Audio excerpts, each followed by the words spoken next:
crer, somente crer, tudo é possível, somente crer. Graças a Deus. Glória a Deus. Amém, amém. Saúde, amada igreja, com a graça e com a paz do nosso Senhor Jesus Cristo. Amém? Graças a Deus. Hoje é um momento especial, um dia especial para nós, onde estamos reunidos para a Santa Ceia do Senhor. E como eu tenho dito, quando nos reunimos assim, é momento de festa, de alegria. Glória a Deus. E hoje nós tivemos a bênção da chuva que regou a terra. Foi uma chuva forte em alguns lugares, ventou forte, ao ponto que estamos aqui sem energia elétrica, talvez em todo o bairro, não sei. Mas agradecemos a Deus porque a palavra diz: em tudo dai graças. Amém? E se o inimigo achou que nós não íamos fazer um culto por causa de um leve problema como esse, ele estava muito enganado. Já está sendo derrotado nesse exato instante.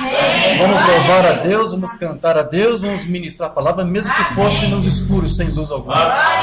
Estamos muito felizes e creio que Deus vai falar com cada um de nós esta noite. E eu creio, e eu também quero que você creia que se você tem uma petição, um desejo, uma necessidade, apresenta a Deus hoje em oração. E creia que Deus vai responder às suas súplicas. Amém, queridos? Graças a Deus. Irmãos, eu quero ir de imediato à palavra, e mesmo que você talvez não consiga ler, não sei se está suficiente luminoso para você, eu quero abrir a palavra lá em 1 de Samuel. Eu quero fazer alguma leitura aqui de alguns primeiros versículos, que eu quero tomar como base para a nossa mensagem desta noite. O tema que eu quero tratar aqui é Icabod, que é um termo hebraico. 1 Samuel, capítulo 4. Graças a Deus. Glória a Deus, aleluia. 1 Samuel, capítulo 4, eu vou ler a partir do versículo 12 até o versículo 22. Os irmãos me desculpem, mas eu vou continuar aqui, porque eu estou conseguindo gravar mesmo sem luz. Estamos com a bateria aqui. Amém? Amém. Graças a Deus. Diz assim a palavra do Senhor. 1 Samuel, capítulo 4, verso 12 a 22. É uma leitura relativamente longa que vamos fazer aqui, mas é necessário. Diz assim a palavra do Senhor. Então, correu da batalha um homem de Benjamim, e chegou no mesmo dia a Siló, e trazia as vestes rotas e terra sobre a cabeça. E chegando ele, eis que Eli estava sentado numa cadeira, olhando para o caminho, porquanto o seu coração estava tremendo pela arca de Deus. Entrando, pois, aquele homem a anunciar isso na cidade, toda a cidade gritou. E Eli, ouvindo os gritos, disse: que alvoroço é esse? Então, chegou aquele homem apressadamente e veio e o anunciou a Eli. E era Eli da idade de 98 anos. E estavam os seus olhos tão escurecidos que já não podia ver. E disse aquele homem a Eli: eu sou o que venho da batalha, porque eu fugi hoje da batalha. E disse ele: que coisa sucedeu, filho meu? Então respondeu que trazia as notícias e disse: Israel fugiu de diante dos filisteus. E houve também grande matança entre o povo. E além disso, também teus 2 filhos, Ofni e Finéias, morreram. E a arca de Deus foi tomada. Amém.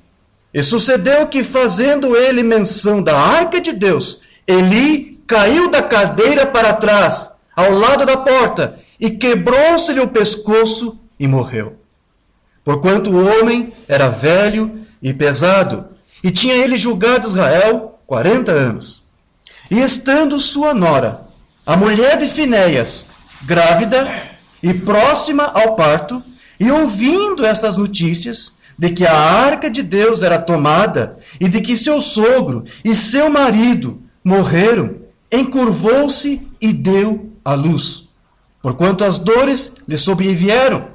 E ao tempo em que ia morrendo, disseram as mulheres que estavam com ela: não temas, pois deste à luz um filho. Ela, porém, não respondeu, nem fez caso disso. E chamou ao menino Icabode, dizendo: de Israel se foi a glória, porque a arca de Deus foi tomada, e por causa de seu sogro e de seu marido. e disse: de Israel a glória é levada presa, pois é tomada a arca de Deus. Amém. Vamos falar com o nosso Pai. Glória a Deus. Amado Pai Celestial, Deus amoroso, mais uma vez, Senhor, te damos graças por esse momento que o Senhor nos permite nos reunir para ouvir a Tua palavra e para entoar cânticos de louvor a Ti, agradecimento por tudo que Tu tens feito conosco, Senhor. Agora pedimos no nome de Jesus Cristo para que Tu abra o nosso entendimento para a palavra desta noite, para que Tu venhas falar conosco e dar-nos entendimento e também que essa palavra venha trazer temor aos nossos corações, para que nós possamos entender o que aconteceu aqui com esse relato que acabamos de ler, Senhor. Que entendemos que é uma lição, é uma história, é uma lição para nós, para a Tua igreja, para este dia, Senhor. Ajude-nos, Senhor. É o que nós te pedimos, no nome do Teu Filho amado, Jesus Cristo. Amém. Graças a Deus. Sublime graça do Senhor, que a um infeliz salvou.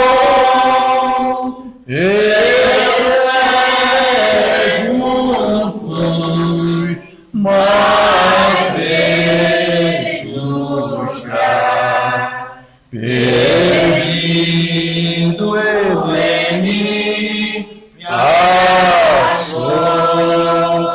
Amém. Graças a Deus. Podeis tomar vossos assentos. Amém.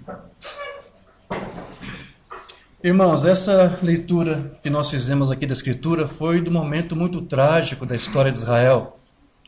Israel estava aqui vivendo um momento de declínio espiritual. E aqui, no texto que nós lemos, essa mulher que deu à luz a este filho, e tão logo deu à luz este filho, ela faleceu, mas antes de falecer, ela deu o nome do seu filho de Icabode. E essa palavra Icabode no hebraico quer dizer a glória se foi de Israel. Ou também é traduzida como se fosse uma pergunta: onde está a glória? Ou ainda também significa não há mais glória. E isso porque essa mulher soube da notícia, de várias notícias ao mesmo tempo, de que ela havia perdido o seu esposo, o seu marido, havia perdido o seu sogro, o seu cunhado, de que também Israel havia perdido a batalha contra os filisteus, onde 34.000 israelitas, judeus, morreram. E também recebeu a notícia, a informação de que a arca do Senhor, que representava ali a presença de Deus, foi tomada por aquele exército inimigo. Então, depois de todas essas notícias, ela disse: então, a glória de Deus se foi de nós. Estamos por conta própria, estamos sozinhos. E a palavra glória, na verdade, ela na Bíblia é usada para se referir à presença de Deus. Deus, para mostrar para Israel que estava entre eles, de que a sua presença estava ali, guardando, livrando todo o mal, de todos os exércitos inimigos. Ele manifestou através de um profeta, de um mensageiro que foi Moisés, através de sinais, para mostrar que ele estava com o seu povo, dando livramentos, mas ele também se manifestava através da coluna de fogo, e a coluna de fogo representava a presença de Deus ali. Agora, nesses dias aqui, Israel estava passando por esse depauperamento espiritual, ou seja, eles não estavam mais tendo a presença de Deus. Então, para nós entendermos por que tudo isso aconteceu, nós precisamos voltar ali um pouquinho atrás, antes desse relato que nós lemos agora, para chegarmos à raiz do problema, do porquê que Israel havia perdido a glória de Deus, ao ponto de passar por tudo isso, de perder aquela batalha, da Arca da Aliança ser tomada, do sacerdote e o juiz aquele dia morrer, aqueles 2 sacerdotes morreram, enfim. E quando você vai um pouquinho mais para trás, você vai ler alguns relatos e você vai entender. Mas é claro que você não deve ter dificuldade de entender que qualquer coisa que faz alguém, ou no caso aqui uma nação toda, perder a glória de Deus, a presença de Deus, é por causa do pecado. É a única coisa que pode afastar um filho, uma filha de Deus, da sua glória, da sua presença.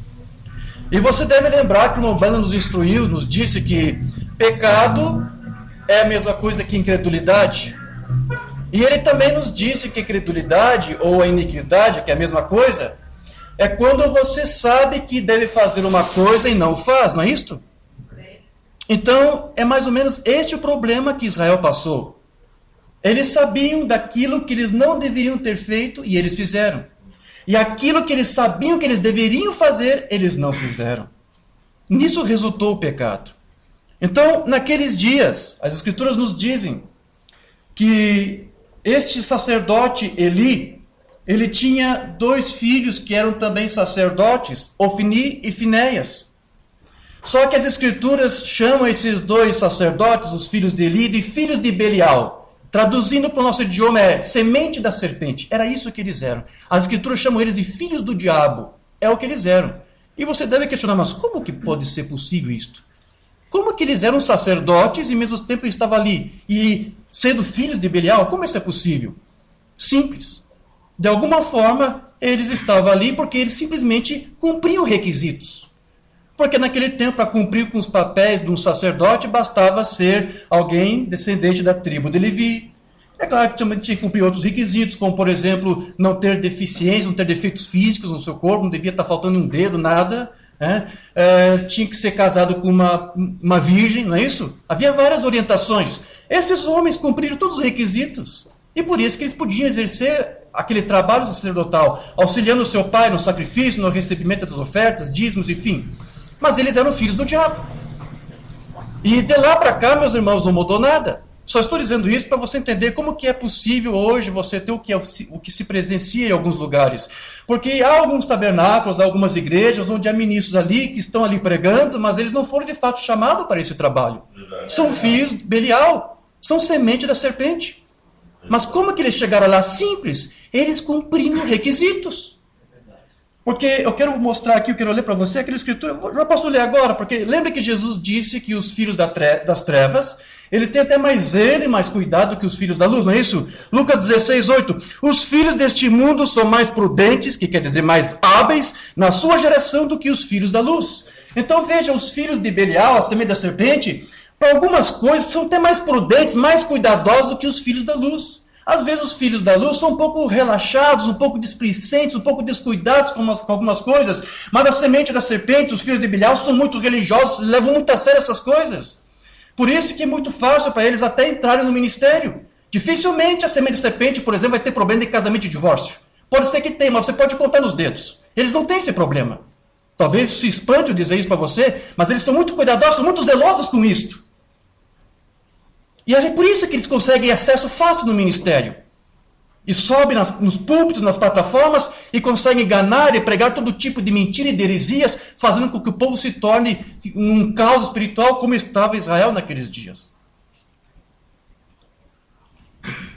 E essa palavra que aqui nós encontramos como prudentes, porque Jesus disse que os filhos das trevas são mais prudentes. No grego, essa palavra quer dizer frônimos.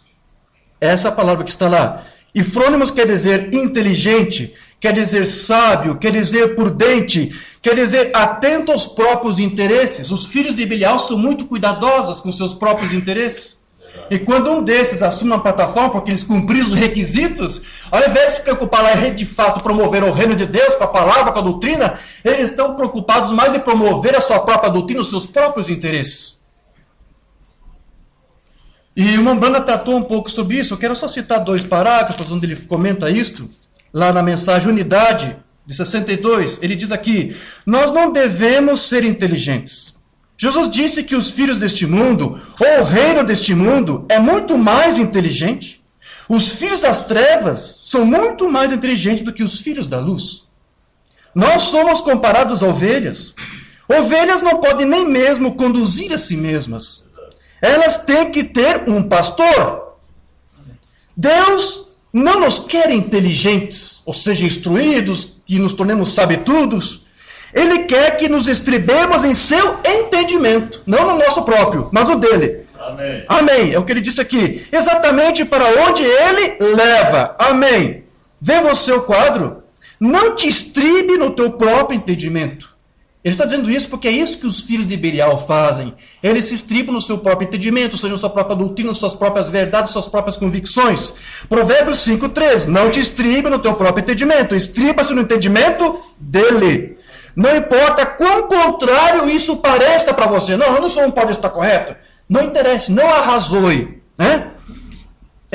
e quão grande pareçam as luzes brilhantes aqui fora, não dê nenhuma atenção a isso. Apenas estriba-se no entendimento dele. O que ele disse é a verdade. Amém. Graças a Deus. Eu quero só ler mais um outro sermão, ele vai dizer a mesma coisa. Discernindo o corpo do Senhor, no parágrafo 40. As pessoas de Deus nunca foram grandes intelectuais. A Bíblia diz que os filhos das trevas são mais sábios neste mundo do que os filhos da luz. Deus comparava o seu povo a ovelhas. Elas não são espertas e inteligentes. Ele os mantém da maneira que eles são, para que ele possa guiá-los.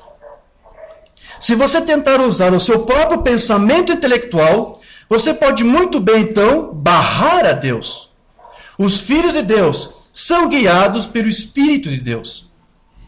Mas é um grande dia intelectual esse em que estamos vivendo. Amém. Amém. Então veja, este era um dos problemas que Israel estava enfrentando.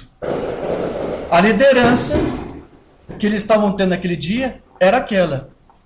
Eles estavam sendo ali guiados, conduzidos por filhos de Belial, seus líderes sacerdotais. E as Escrituras falam algumas coisas perversas acerca desses dois sacerdotes. Porque a palavra diz que eles recebiam as ofertas na entrada da tenda de sacrifícios e esses homens seduziam as mulheres que vinham até ali para trazer as ofertas e mantinham relações sexuais com elas, mesmo eles sendo casados. E o pior de tudo é que o povo de Israel todo tinha conhecimento disso e não fazia nada. Outro erro muito sério que eles cometiam é que eles tomavam das ofertas dos dízimos além daquilo que pertencia a eles, porque na lei de Moisés uma parte era para os sacerdotes, é verdade, mas uma outra parte era do próprio povo, que retornava de alguma forma. Então eles tomavam uma parte que já não pertencia a eles. Eles estavam, de alguma forma, transgredindo a lei de Moisés, da palavra de Deus. Mas como eles eram líderes, o povo estava sujeito e não fizeram nada. Então veja que a razão de Israel ter perdido a glória de Deus começou por aí. Mas antes desses filhos de Eli, o próprio Eli também cometeu alguns erros. A Escritura fala disso. A Escritura diz, eu não vou ler, mas ela diz que Eli honrou mais os seus filhos do que a Deus. E Deus o repreendeu em uma ocasião por isso. Porque Eli tinha conhecimento do que os seus filhos estavam fazendo. E ele não tinha um braço firme para repreendê-los. E mesmo Eli sabendo disso, manteve eles como sacerdote, uma vez que o que ele deveria fazer seria o quê? Substituir os seus filhos por outros sacerdotes, porque a tribo de Levi era grande, havia outros que deveriam estar ali assumindo aquele trabalho, mas não, ele continuou deixando aqueles filhos fazendo tudo aquilo, mesmo sabendo toda a perversidade, todo o pecado em que eles estavam. Então esse é um erro muito grave que Eli estava cometendo. Ele não tinha um braço, um pulso firme para repreender e para corrigir os seus filhos. E isso é uma coisa que acontece até os dias de hoje. Às vezes os pais, eles têm uma certa dificuldade para repreender ou corrigir seus filhos quando são rebeldes. Uma mãe não faz muito tempo me escreveu e disse: irmão Jorge, por favor, ore por mim, minha filha é rebelde. Ela é crente da mensagem, mas eu acho que a menina não era. Ela disse: eu não sei o que fazer.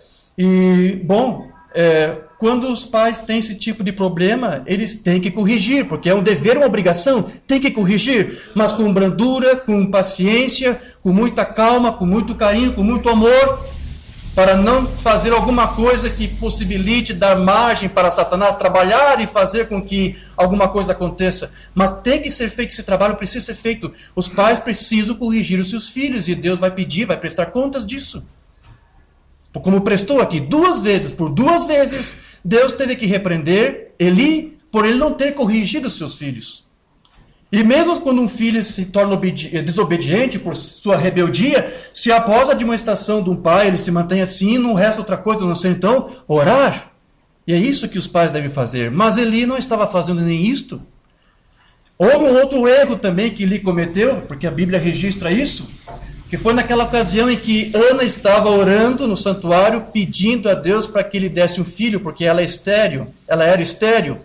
E Eli viu essa mulher Ana orando, balbuciando algumas letras, algumas palavras. Ele não estava entendendo e repreendeu-a por isso, e chamou ela de filho de Bilial, chamou ela de semente de serpente. Ou seja, este homem não tinha nenhum discernimento.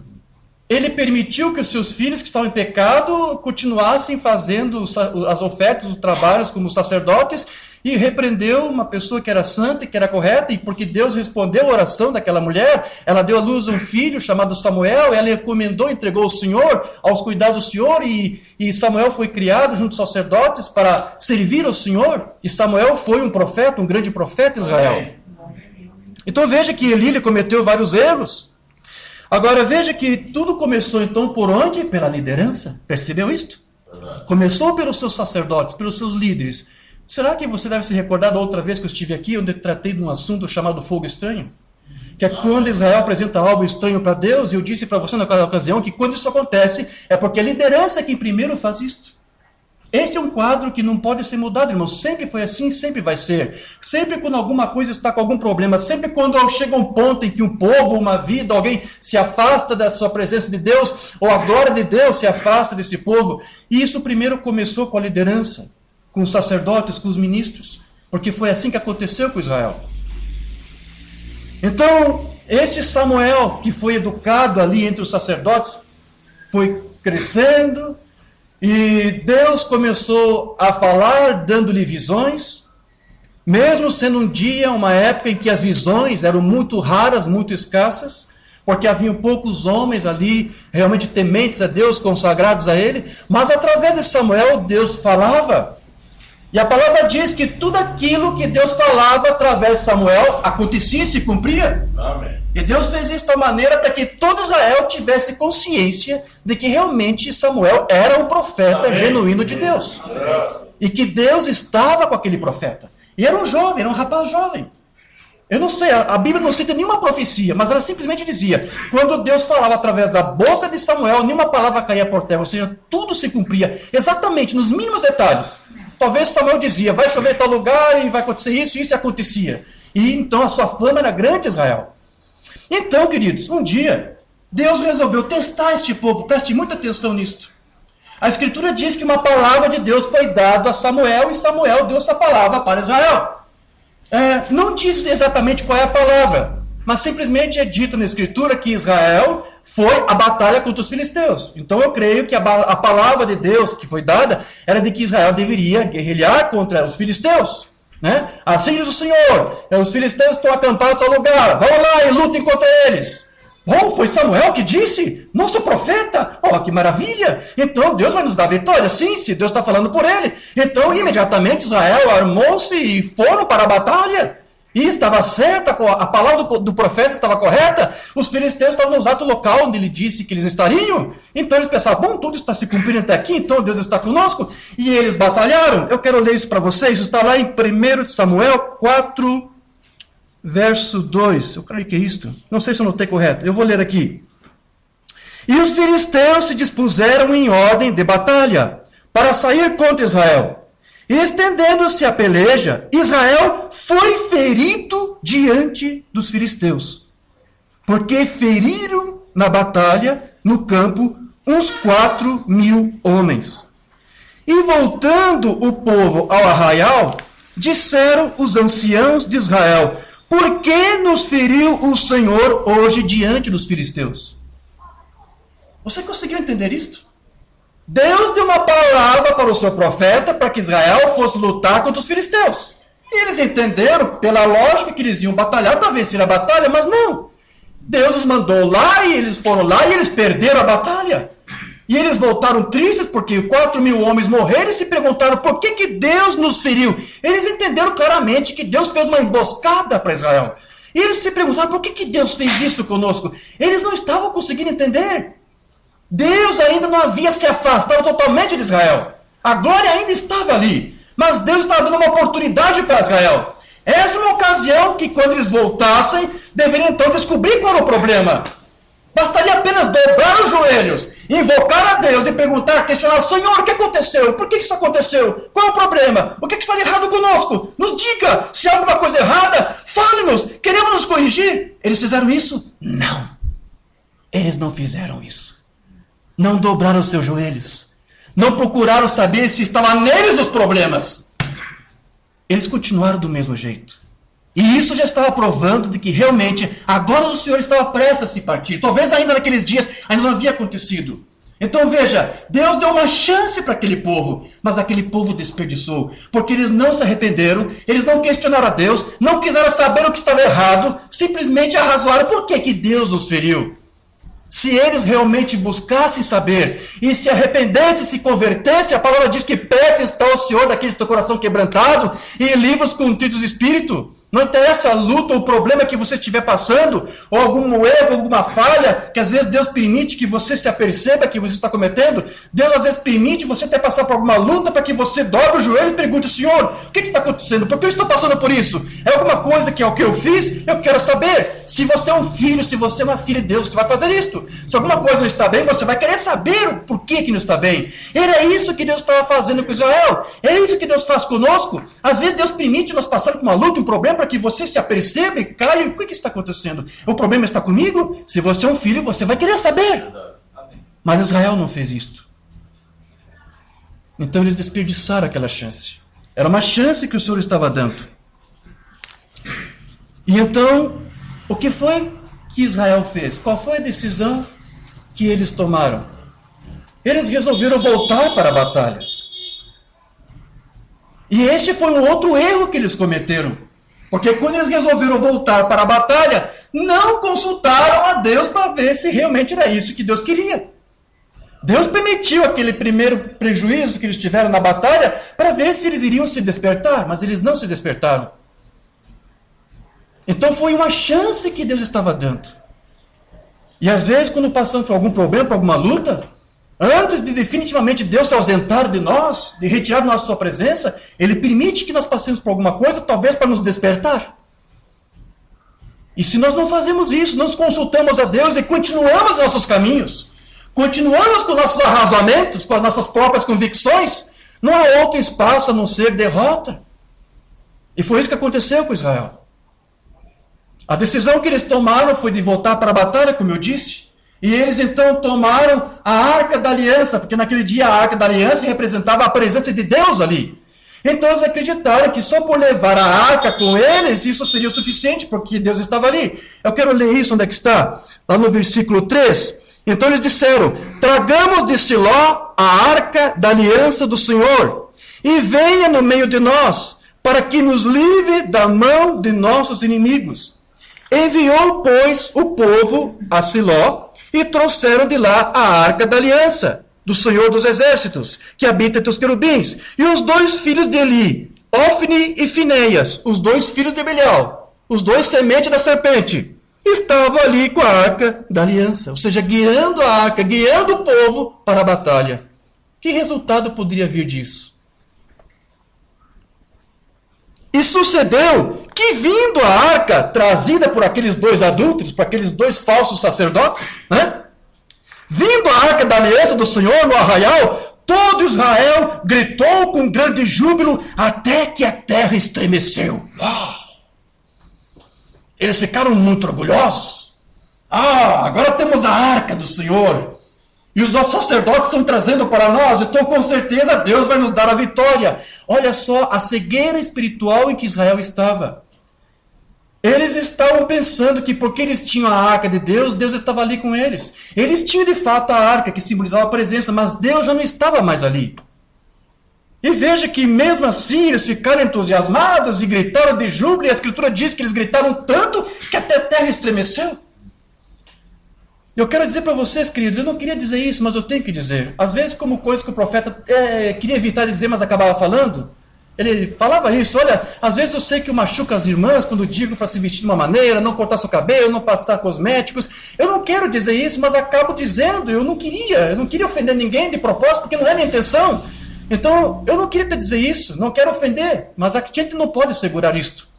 Mas às vezes eu vejo vídeos que são compartilhados em algumas redes sociais, de alguns grupos, onde eles mostram ali um júbilo do povo, cantando e se estremecendo, porque eles dizem que a presença de Deus está ali com eles, mas basta você ouvir qual é a mensagem que eles pregam. Basta você prestar atenção que é o tipo de doutrina que eles alimentam, que eles cultivam, que eles ensinam, que eles investem.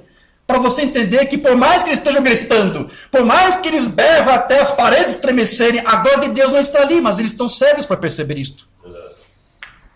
E muitas pessoas fazem barulho achando que isso é o suficiente. Tem pessoas que põem ali CD gospel, evangélico, com caixa de som bem alto, todo volume, para espantar e estremecer as paredes e teto, para dizer eu sou poderoso, eu sou contra Satanás, porque Deus está comigo. Mas é só o que eles têm. Você nunca vai conseguir vencer Satanás com barulhos, com ruídos, com som alto. A única coisa que vai te dar vitória contra Satanás é os joelhos dobrados, um coração contrito, arrependido, desejoso de se arrepender dos seus pecados. É isso que te dá vitória. Não é você fazer grande barulho, não é você fazer grande júbilo, a ponto de estremecer as paredes. Então veja, Israel estava conduzindo uma arca achando que Deus estava ali, mas eles não sabiam que eles estavam por conta própria. E alguns tabernáculos têm até fotos de coluna de fogo na parede, mas não sabem que a coluna de fogo mesmo já saiu dali faz muito tempo. Estão por conta própria. Por culpa de quem? Da sua liderança, que prevaricaram, que adulteraram a palavra, se não física e espiritualmente. Tudo se repete, queridos.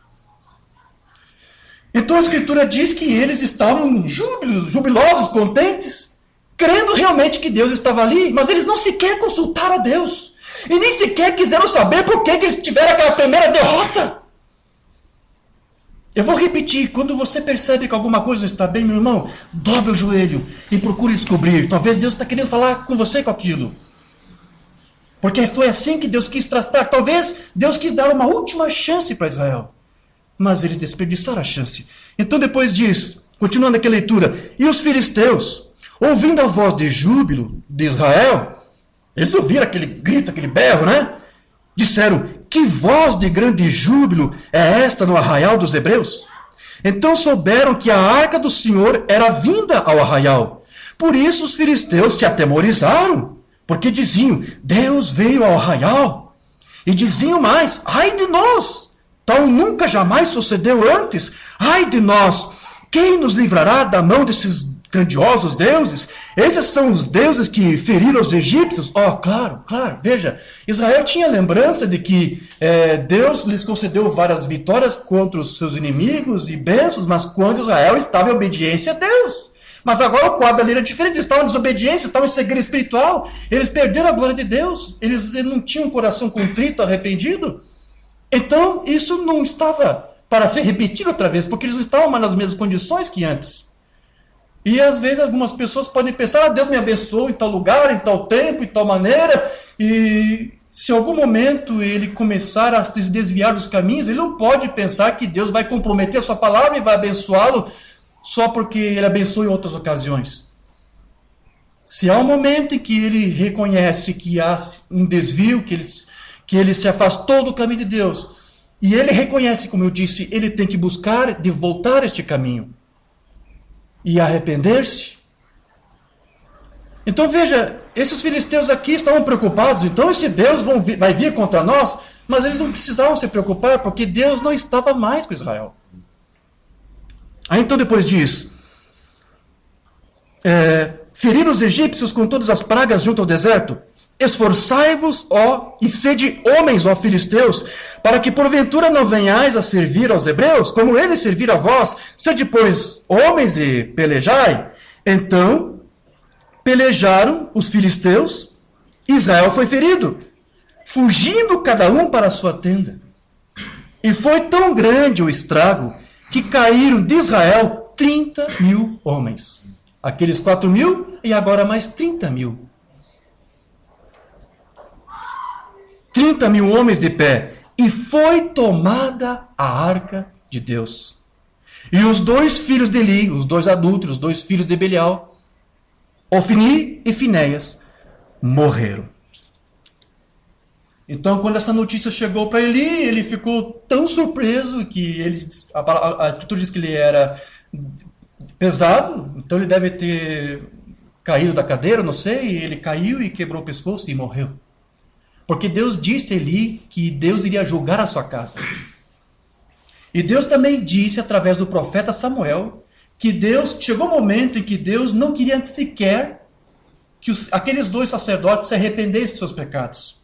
A uma certa altura, a Escritura diz lá que Deus endureceu o coração daqueles homens para que eles continuassem endurecidos e continuassem pecando.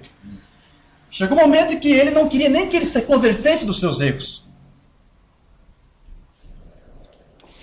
Agora, essa senhora, esta mãe que deu à luz de filho que depois também morreu, só ela que estava tendo consciência do que aconteceu. Então ela deu ao seu filho o nome de Icabô, quer dizer, se foi-se a glória de Deus de Israel. Ou seja, ela entendeu por que eles passaram por tudo aquilo. Mas alguns não estavam entendendo. E então, você vai ver que este problema que Israel teve de ter a glória de Deus e depois sofrer derrotas porque perdeu a glória. Veja, você de fato, escute isso, você de fato não perde a glória de Deus. Quero que você entenda bem isso aqui. A glória de Deus é a presença. A presença de Deus está sempre entre nós. Se você conhece o Salmo 139, Davi disse lá, para onde eu for, Deus vai lá estar. Se eu montar minha cama lá no mais profundo abismo, lá Deus estará. Ou seja, você não tem como fugir da presença de Deus. É impossível. Mas quando você diz que você perde a glória, ou que alguém perde a glória, quer dizer que você não sente essa presença. Ou os benefícios que essa presença traz. Você não sente isto. É desse tipo de falta da glória que acontece. Porque de fato a presença de Deus está aqui. Amém. Amém? Agora Israel estava passando por esses problemas, isso se repetiu várias vezes, principalmente ali nos dias de Jesus. E ainda havia glória nos dias de Jesus em Israel, porque Jesus, o Filho de Deus, estava ali. Mas eles estavam prestes a perder a glória de Deus outra vez, quando eles foram sacrificar o Filho de Deus, quando eles o crucificaram no madeiro. Ali outra vez Israel perdeu a glória de Deus. E a Escritura diz que antes que isso acontecesse, Jesus disse que tentou reunir Israel, lá em Mateus 23, Jerusalém, Jerusalém, que mata os profetas e apedreja os que te são enviados, quantas vezes quis eu ajuntar os teus filhos, como a galinha junta os seus pintos debaixo das asas, e tu não quisestes, eis que a vossa casa vai ficar-vos deserta. Que triste, queridos. Porque Deus sempre tratava Israel como a casa de Deus. Israel era a casa de Deus. Era a minha casa. Mas aqui agora Jesus disse, é a vossa casa. Não era mais a casa de Deus.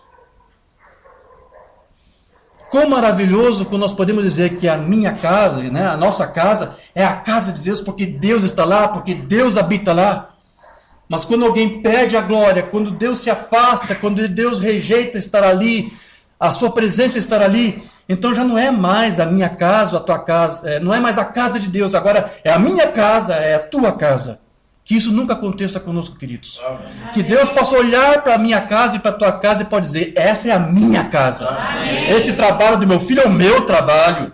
Isso que ele está fazendo é meu e eu vou ajudá-lo.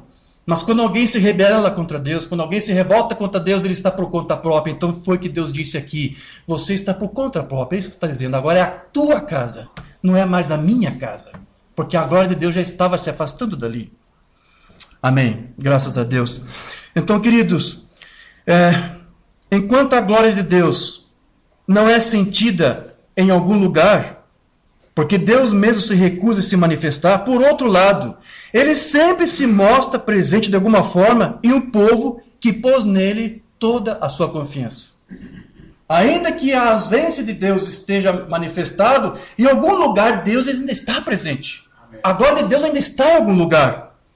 E Mombana, ele nos disse que nesses dias que estamos vivendo, ele disse que a placa Icabô, ele disse que uma placa escrita Icabô está pregada por todas as partes. Eu quero ler onde ele disse isso.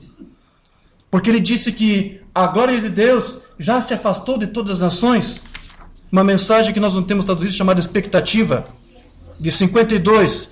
Deus Todo-Poderoso. Ó Deus, tem misericórdia. Tem misericórdia. Eu não sei o que eu estou a dizer, Senhor. Estou sem palavras. Quando eu acho que tenho orado a Ti e dizendo, o que posso ver quando eu vejo o nome Icabô escrito por todo o país? Romana disse que estava vendo isso por toda parte.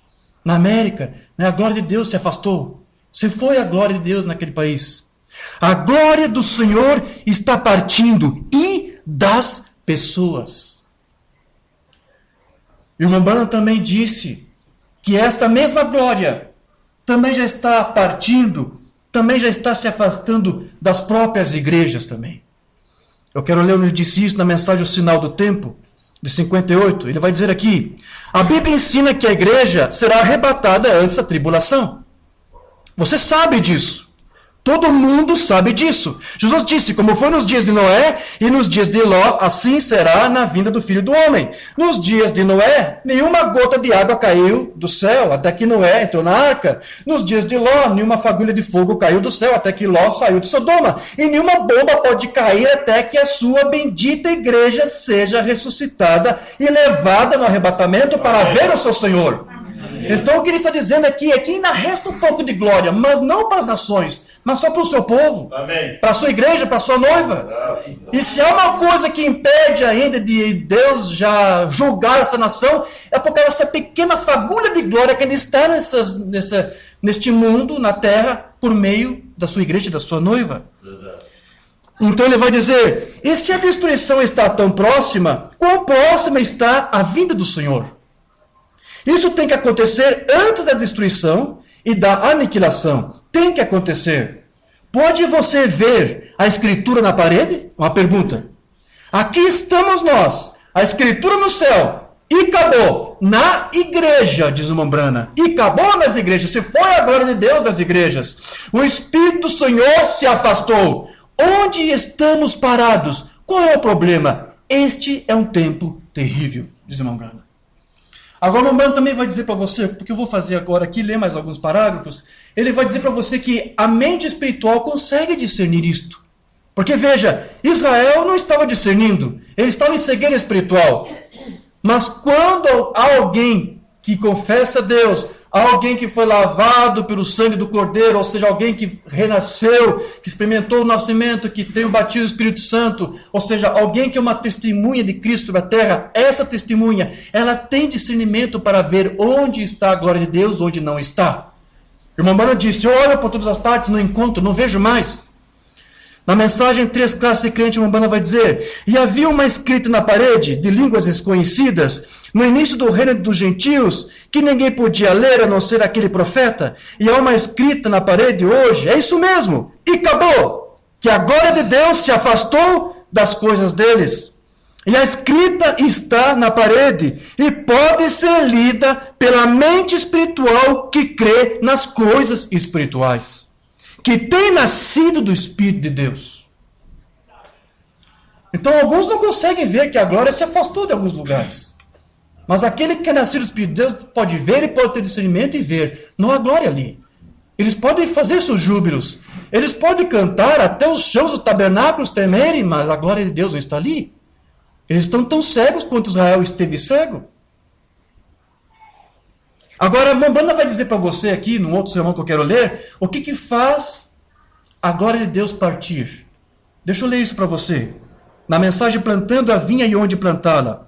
Veja como Davi expressou isso. Este homem é bem-aventurado. Ele será plantado, não apenas estabelecido. Você sabe, eu gosto de ver qualquer coisa plantada. Agora, Israel não foi plantado no Egito. Eles foram apenas estabelecidos. Não era sua terra original. E um homem que é um cristão, que descansa seu destino eterno sob algum credo denominacional, ele não está em seu lugar correto. Ele nasceu para ser livre e para ser um filho de Deus, para adorar a Deus, mas ele está sob um credo. Ele não pode produzir seus frutos. No entanto, algo dentro dele está ansioso para fazê-lo. Ele será como uma árvore plantada junto a ribeiros de água, ribeiros, plural, água, singular, muitos rios entrando em um canal. Em outras palavras, ele será como um homem nas Escrituras que crê em toda a palavra de Deus, onde o poder e os 9 dons espirituais podem fluir através de um Deus do seu interior. As pessoas não creem em gritar, a coisa é que eles não têm alegria espiritual, de modo que a alegria das águas da vida possa fluir em seu interior. Este é todo o problema com o tabernáculo Branham, porque a incredulidade e os cuidados do mundo têm subjugado as pessoas, a ponto de elas não poderem produzir crescimento espiritual. Este é o problema com a nossa nação. Este é o problema com as nossas igrejas. E eu vou dizer que este é o problema com os nossos tabernáculos. Eles não têm regozijo e alegria do Senhor se foi, como foi escrito uma vez nas Escrituras, a palavra hebraica ikabod, que significa a presença do Senhor se foi. Isso está sobre as nossas igrejas, porque saímos fora da fundação original e nos colocamos em credos e denominações e permitimos as coisas do mundo sugarem nossa experiência com Deus. Que triste. Então veja como a Umbanda aqui listou para você algumas coisas que permitem a glória de Deus se afastar de uma congregação, ou de uma pessoa, do indivíduo. Aqui ele disse, uma das coisas, ele disse, afastar-se da fundação original. O apóstolo Paulo disse, ninguém deve pôr nenhum outro fundamento, além daquele que já está posto, qual é? O Senhor Jesus Cristo. Que é a sua palavra, a sua revelação. Qualquer outra coisa contrária colocada neste lugar, ou uma substituição dessa palavra, isso vai permitir com que a glória de Deus seja afastada. E qualquer lugar, qualquer congregação, qualquer igreja, onde se prega qualquer outra doutrina, qualquer mensagem que seja contrária a essa doutrina apostólica que nós meditamos e refletimos e almejamos e defendemos, que o Umbanda trouxe para nós, qualquer coisa que for contrária a isto, isso não vai fazer outra coisa a não ser fazer com que Deus se afaste dali. E Deus, a coluna de fogo, vai para um outro lugar onde ele possa encontrar uma pessoa, ou um grupo, ou um povo que possa se reunir e que não comprometa a sua palavra por coisa alguma. Amém. Graças a Deus.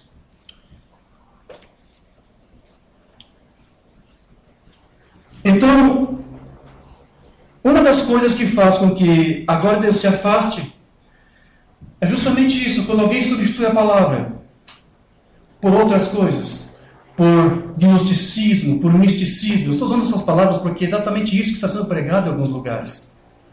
Eu lembro que em uma certa ocasião eu estava traduzindo alguns sermões do irmão Brian e eu parei a tradução, interrompi e escrevi um e-mail para ele. Porque ele estava citando muitas escrituras nessa mensagem que eu estava traduzindo. E eu escrevi para ele e disse, irmão Brian, uma das grandes qualidades que eu vejo no irmão é que o irmão não fugiu da simplicidade do Evangelho. Porque ele estava ali citando escrituras e fazendo comentários sobre elas, que em alguns lugares, em algumas igrejas, e alguns tabernáculos até, isso seria até uma coisa antiquada e patética. Porque eles não querem isso, eles querem algo mais místico, mais poderoso, mais revelatório. E o irmão Brian gosta da simplicidade do Evangelho, daquilo que está escrito na Escritura. Eu disse para ele, irmão Brian, um dos grandes méritos que você tem no seu ministério é que você não se apartou disso, você não se afastou disso, dessa simplicidade. Então, aqui o Umbanda disse que uma das outras razões que faz com que a glória de Deus se afaste, que a presença de Deus se afaste de um lugar, é quando, ele disse aqui, quando há conformação, quando nós permitimos que as coisas do mundo sugam a nossa experiência com Deus. E um outro sermão eu quero ler aqui, onde ele fala algo mais sobre isso. Quando alguém, ou um grupo, uma igreja, se conforma com o mundo. Na mensagem que eu creio que não temos traduzido, Sedento por Vida, de 1960, o Umbanda vai dizer aqui, escute isso aqui. Então eu descobri que havia dois tipos diferentes de vida.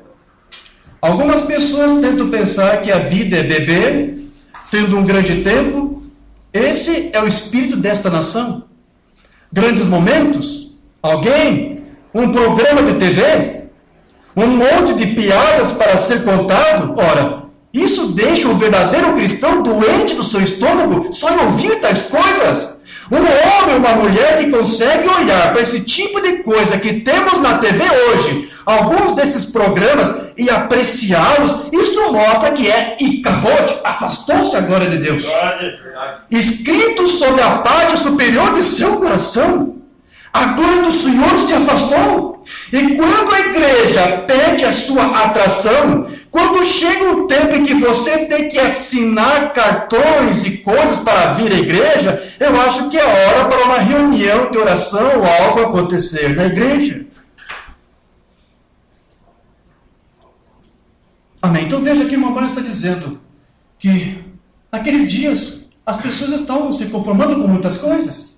Com um programa de televisão e gastando seu tempo com aquilo, e ao invés de ocupar seu tempo com a palavra, com a meditação da palavra, você tem direito ao seu momento de lazer, de prazer com a sua família, de sair, passear, para assistir alguma coisa, você tem. Mas nada dessas coisas pode roubar aquele tempo que você tem que ter com Deus, aquele companheirismo que você tem com Deus, ao ponto em que você se ocupe tanto nisto que isso afasta-se a comunhão que você tem que ter com Deus. E veja que quando você vai cedendo aqui e ali, alguma coisa aqui, alguma coisa ali, talvez sem você perceber, e antes que você se dê por conta, a presença de Deus pode se afastar de você, do teu lar, ou mesmo de uma igreja, uma congregação inteira. Por que isso? Porque eles vão cedendo, eles vão se conformando com o mundo. Em uma ocasião, o irmão Brian estava conversando comigo no e-mail, nós estávamos tratando um pouco sobre esse assunto de cabot.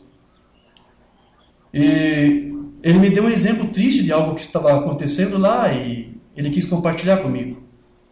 Ele não precisou me dizer qual era o ministério, porque eu já sabia exatamente de qual ministério estava falando. O irmão Brian estava visitando um irmão, e este irmão morava alguns bons quilômetros longe de sua casa, mas o irmão Brian foi lá e foi fazer uma visita, e este irmão estava aguardando a visita dos irmãos da sua congregação, do seu tabernáculo, para ministrar para ele a ceia, porque aquele dia, ou aquela noite, melhor, era culto de ceia.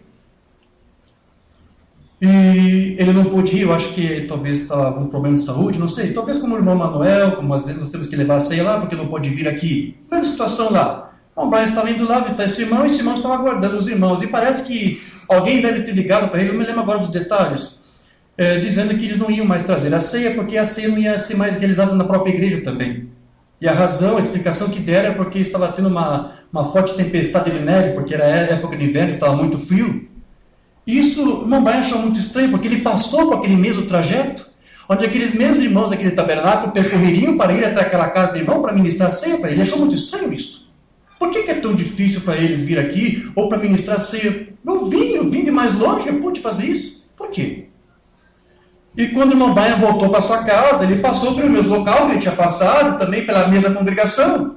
E andando mais um pouco no seu carro, ele viu a casa do presbítero, do ministro lá do tabernáculo. Ele passou em frente, havia vários carros estacionados em frente à sua casa. E uma janela da sala estava bem ampla e dava para ver do lado de fora. E do lado de fora, quando o Brian passou, ele viu um telão grande de televisão, algo como assim. E vários irmãos estavam todos ali reunidos. Eles saíram de suas casas, não para ir para o tabernáculo, mas para a casa daquele irmão.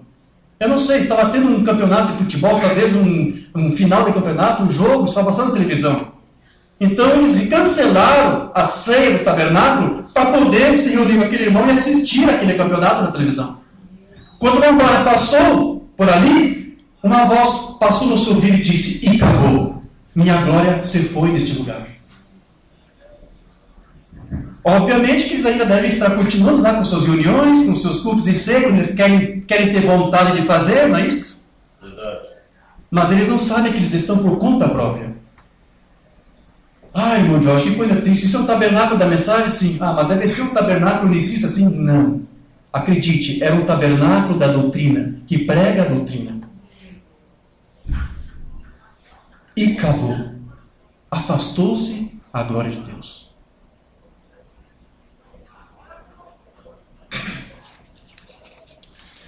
Então veja, queridos, como eu disse antes, sempre quando algo assim acontece, é porque, em primeiro lugar, a liderança já está comprometida com alguma coisa. Talvez quando viemos aqui e chegamos sem luz, talvez Deus estava até testando nós, é verdade? Oh, não temos luz, o que vamos fazer? Ah, vamos embora, não temos luz, não vamos mais ministrar a ceia. Se nós fizéssemos isso hoje mesmo, a glória do Senhor iria embora deste lugar. Acredite, Deus nos testou, Deus nos provou, mas aqui estamos. Mesmo que não tivesse ventilador aqui para nos ventilar, nós continuaríamos e ministraríamos a ceia mesmo assim. Então, se passamos nesse teste, Senhor, nos ajude-nos. Se há outros, ajude-nos, queremos passar. Deixa eu ler só mais alguns parágrafos, irmãos, porque o irmão Branco também vai dizer para você que uma das coisas que permite a glória de Deus se afastar é quando uma igreja se enriquece. E até no sermão de Oliveira que eu traduzi, ele disse em algum sermão, não sei qual que foi, ele disse: quando uma igreja se enriquece, o evangelho de Deus se afasta dali. Verdade. Mas o Romano disse isso lá no livro dos selos, ele vai dizer aqui: pois bem, se a igreja torna-se cheia de riqueza, sabemos apenas uma coisa: Icabod. Foi escrito sobre os seus portais. Não se pode negar isso, pois é a palavra. Por falar a respeito da riqueza na igreja, ora, nunca houve tamanha demonstração de riqueza. Os belos santuários se multiplicaram em número como nunca antes. Os vários grupos disputam entre si para ver quem pode construir o maior e o mais atraente. Agora, não esqueça que esta é a última era. Sabemos que esta é a última era, porque Israel voltou para a Palestina. E você sabe que essa era de Laodiceia, né? Que dizia: sou rica, mas ela é pobre. Para a igreja pobre de Esmirna, Deus disse: tu és rica. Mas para a igreja rica de Laodiceia, Deus disse: tu és pobre. Mamãe vai dizer: se cremos que ele realmente vem, então deve haver algo errado com aqueles que estão construindo tão vastamente. Para que investir tanto em tempo se Jesus já está vindo? Então eles não creem que Jesus está vindo. Isto nos faz pensar que essas pessoas planejam permanecer aqui para sempre. Ou que faltam centenas de anos para a vinda de Jesus. Você sabe que a religião hoje é reconhecida como um grande negócio? Sim. Mudou de lá para cá? Não. Então veja, queridos, a glória de Deus ainda está nessa terra porque a igreja está aqui. Amém. A presença de Deus ainda está nessa terra somente porque ainda há sal na terra, porque a noiva está aqui. Amém. Mas quando de fato a noiva for arrebatada, a glória de Deus então sumirá de uma vez por todas dessa terra e deste mundo. Foi como a Mana disse na mensagem: que casa me edificareis? Querido Deus, assim como estamos de pé aqui nesta plataforma do qual representas, bem aqui sobre o altar, entendemos que somos uma raça de povo que está perecendo, tanto quanto esta terra que está aflita. Olhamos para fora, por sobre as ruas, e vemos o pecado escrito em todo lugar. E que a glória de Deus está levemente se distanciando, levemente, porque a noiva ainda está aqui. E sabemos que quando a glória do Senhor se for, então a igreja partirá com ela. Graças a Deus. Deus ainda está aqui, se manifestando com graça e misericórdia por causa do seu povo eleito e escolhido. Amém. Mas um dia ele vai ter que julgar essa terra, mas antes ele tem que recolher, tirar sua glória daqui. Mas essa glória não pode sair sem a igreja sair, porque essa glória, essa presença está na igreja, na noiva, que é a divindade em carne humana hoje, amém? Graças a Deus. Então, queridos, já estou para encerrar. Mambana então disse que para que nós possamos a perceber dessas coisas, de o que devemos fazer para reconhecer o que Deus pede de nós, o que devemos fazer para não nos afastar da sua presença, porque veja, eu quero que você entenda isto: Deus não é um ser burocrático. O que eu quero dizer com isso? Você não precisa de muita coisa para entrar na glória e na presença de Deus. Basta você ter um coração contrito, arrependido, que eu disse, dobrar seus joelhos em coração arrependido, humilhar-se diante de Deus, e a glória de Deus, a presença dele vai repousar sobre a tua vida, porque Deus quer fazer isso. Não é difícil de você entrar nesta presença, não é difícil para a glória de Deus manifestar-se na sua vida. Ele facilita isto para os seus filhos, mas eu quero que você entenda isto: assim como é tão fácil entrar nessa glória, nessa presença, também é fácil afastar-se dela. E o Romano disse que nós temos que chegar às esferas de Deus, para que nós então possamos contemplar o que Deus está fazendo conosco, o que Deus exige de nós, e o que está acontecendo que Deus não se agrada. Quando você está numa comunhão íntima com Deus, há um momento em que você consegue ter esse discernimento das coisas que estão acontecendo, e que você pode ver, e você sabe, você diz: Deus não está nisso, Deus não se agrada nisso. Mas você tem que ter esta comunhão que eu estou dizendo, porque Israel não estava tendo discernimento porque eles se afastaram de Deus, e claro, porque não tinha uma liderança para guiar e conduzir nisto. Então o Romano vai dizer na mensagem: não sabeis? Ele diz aqui: quanto mais alto você sobe a Deus, mais pecaminoso a coisa toda te parece. Mas quanto mais distante você estiver, mais você se conforma com o mundo. E então, às vezes, em oração, você pode imaginar, quando o Espírito Santo leva você até uma esfera, então a coisa toda parece um caos.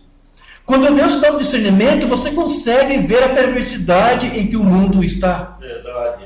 É isso que ele está dizendo. Então, quando você volta novamente, você se parece como você é para as pessoas. Você é um canalha, que você não é nada além de um velho sarcástico. Você é um tolo, ou seja, quando você vê as coisas erradas, aquilo que está errado, você repreende aquilo, você não aceita aquilo. E as pessoas que te veem, você recusando participar delas com essas coisas, elas vão ver você como um antiquado, como um quadrado. É isso que o mamãe está dizendo.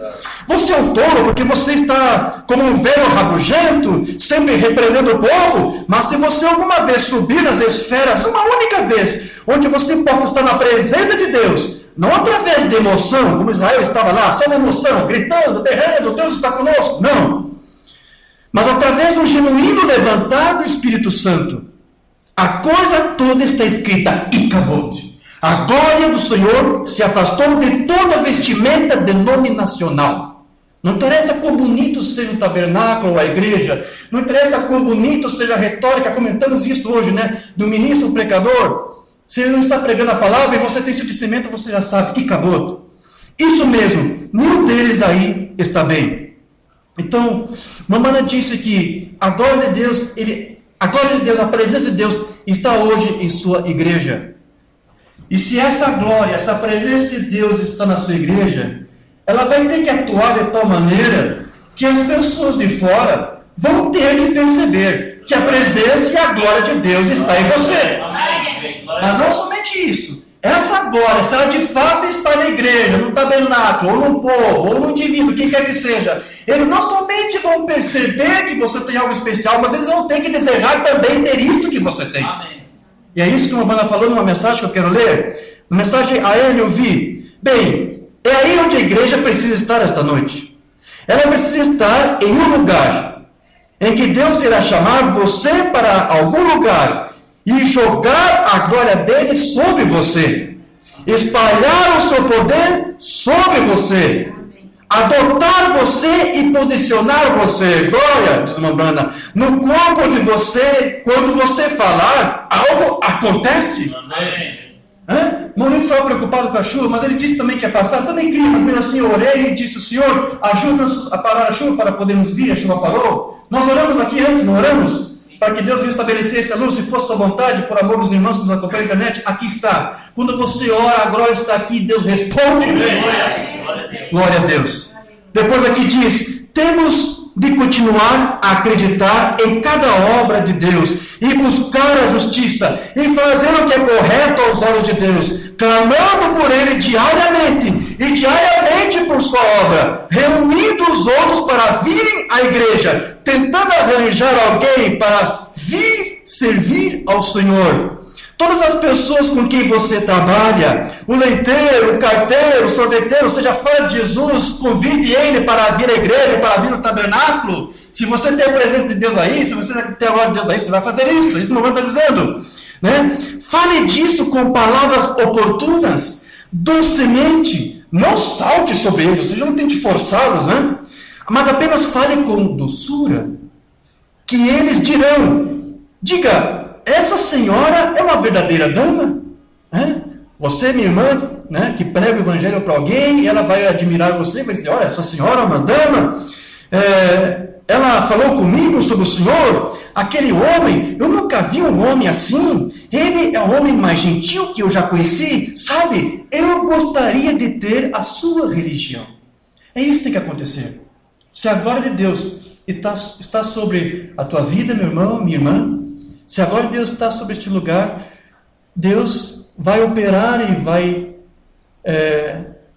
atuar através de você. Ele vai fazer dos teus lábios os lábios dele, as tuas mãos as mãos dele, os teus pés os pés dele. Ele vai colocar na tua mente, no teu coração a palavra dele, para que a glória dele seja refletida através de você, seja não somente no teu lar, na tua casa, mas no teu trabalho, aonde quer que você for. E as pessoas terão que identificar que há isto, há algo diferente em você. E você vai compartilhar disso, e ele, Mambana que diz, você tem essa glória, você tem essa presença, e você vai falar de Jesus, você vai convidar para vir à igreja, as pessoas vão olhar para você e vão ter desejo de ser como você é. Mas veja, Mambana diz, eu vou ler essa palavra aqui, eu já estarei encerrando. Ele disse que nós temos que ter esse desejo de sempre estarmos na presença de Deus e de estarmos sempre vigilantes e atentos para saber se há alguma coisa que fazemos, se há alguma escolha que fizemos que não é da sua vontade, que não é do seu agrado. Se há alguma coisa que fizemos que não é do agrado de Deus, temos que reconhecer, temos que buscar a Deus em oração e nos corrigir. Porque o que fez Israel ser derrotado a tal ponto em que a glória de Deus se afastou, foi porque eles estavam andando por conta própria, foi porque eles não estavam reconhecendo os seus erros, as suas falhas. Então, o Mambana vai dizer aqui para você na mensagem Igreja, sua condição, de 56, não tente saber nada, apenas ande humildemente em silêncio, com humildade, gentilmente, e a pomba levará você. Seja leve como uma pena, para que Deus guie você. Mas sempre que você ver, saiba ouvir aquela fofoca. Sempre que você for adquirir aquele temperamento, que você perde o controle com alguma coisa que você fala, sempre que você pensar que você tem direito de fazer isso, de fazer aquilo, a pomba fará o seu voo e irá embora. Que nós cuidemos para não passar por isto. Amém. Que esta pomba, que esta glória, que essa presença possa estar sempre conosco. Amém. Que Deus nos ajude para mantermos esse coração humilde que Ele diz que Ele quer que nós tenhamos, que sejamos sempre humildes. O que faltou lá para aquele povo de Israel? Humildade, para reconhecer os seus erros, as suas falhas, os seus desejos de se converter, de se voltar para Deus. Mambana disse, não tente fazer aquilo que você quer fazer. Ceda. Né? A palavra até diz, né? Ireis, mas não pequeis. Né? Então, é isso que o Mambana diz. Tenha cuidado, querido, para que esta glória, para que esta presença não se afaste de você, não se afaste do teu lar, não se afaste da tua casa. Igreja, vamos estar sempre atentos, vamos estar sempre vigilantes, para que essa glória, para que essa presença nunca se afaste daqui. Porque quando isso acontece, a congregação continua vindo, o povo continua se reunindo, mas eles não fazem ideia, eles não têm conhecimento de que a glória foi embora. Porque acabou assim, a glória vai embora, a presença vai embora, mas o povo está ali e não sabe. Que nós nunca venhamos a passar por isso. Que nós não venhamos comprometer nada ao ponto de Deus olhar para nós e dizer, eu dei uma chance e eles desperdiçaram. Como aquele tabernáculo lá onde Deus disse para o irmão Branham, e acabou. Foi-se a glória de Deus naquele lugar. Amém, queridos? Amém. Desculpe se essa não é uma mensagem agradável para um culto de ceia, mas essa é a palavra que eu queria trazer para os irmãos. A palavra que Deus colocou no meu coração. Ficamos de pé para uma palavra de oração, enquanto algum irmão prepara algum cântico para nós, por favor. Amado Pai Celestial, Deus glorioso, exaltamos a Ti e bendizemos o Teu nome, Senhor, por essa palavra que o Senhor permitiu com que nós compartilhássemos e meditássemos. Que triste, Senhor, quando Tu deu aquela chance para Israel, para eles se converterem dos seus maus caminhos. Tu deste a eles uma oportunidade para eles confessarem e se arrependerem, mas eles não fizeram. Por favor, Senhor, que Tu nos dê esse espírito de humildade, para que se em algum momento nós participarmos de alguma coisa que não era da Tua vontade, ou se atentarmos para alguma coisa que não era do Teu agrado, e isso fez com que Tu se irasse conosco, ou ficasse triste conosco, Senhor, não queremos isso, Senhor. Corrija-nos, instrua-nos, Senhor. Pedimos isso individualmente e também pedimos isso na coletividade, como igreja, como corpo de Cristo. Não queremos errar, nós queremos acertar, Senhor. Queremos que a Tua glória esteja sempre aqui manifestada, e nós queremos que ela está aqui neste lugar, Senhor, porque nós temos feito orações, nós temos feito petições que Tu tem respondido. Nós te agradecemos por isso, Senhor. Nós queremos, Senhor, que Tu nos sustente aqui diariamente, Senhor. Dá-nos sorte, dá-nos larga, esteja conosco, Senhor. Ajude-nos a conservarmos isso, Senhor, que a Tua glória possa ser sempre manifestada neste lugar. Nós damos lugar a Ti e a Tua palavra, Senhor. Então nós te pedimos, em nome de Jesus Cristo, santifica a nossa vida, onde quer que formos, Senhor. Perdoe se colocamos nossos olhos de uma coisa que não deveríamos. Perdoe se em algum momento falamos alguma coisa que não deveríamos ter falado. Perdoe antes, em algum momento, cultivando nos nossos corações algo que não era o teu desejo, não era a tua vontade. Senhor, nós queremos que realmente o nosso tronco, o coração, seja habitado por ti, pela tua glória. Esteja conosco, Senhor. Exalte sobre nós a luz do teu rosto sobre cada um. Guia-nos em todos os caminhos, Senhor. Não nos deixe andar por conta própria, Senhor. Que a tua glória esteja conosco, que a tua glória e fogo esteja conosco, nos guiando em todas as coisas, Senhor. Para que quando as pessoas olharem para nós, contemplarem para nós, possam ver que não somos nós que falamos, não somos nós que atuamos, mas é tu através de nós, Senhor. Nós estamos aqui porque cremos que essa é a tua palavra, porque isso é o propósito que tu tem colocado nos nossos corações, viver para ti, sem comprometer essa palavra por mais nada, Senhor, por favor, ajude-me como líder deste povo, Senhor, para nunca me afastar da tua palavra, porque eu tenho instruído o teu povo que se me interessa afastar, o povo se corromperá. Ajude-nos, Senhor, esteja conosco, guardando-nos e livrando-nos de todo mal. É o que nós te pedimos e te agradecemos, no nome de Jesus Cristo. Amém. Amém. Graças a Deus. Glória a Deus. Hino de número 109.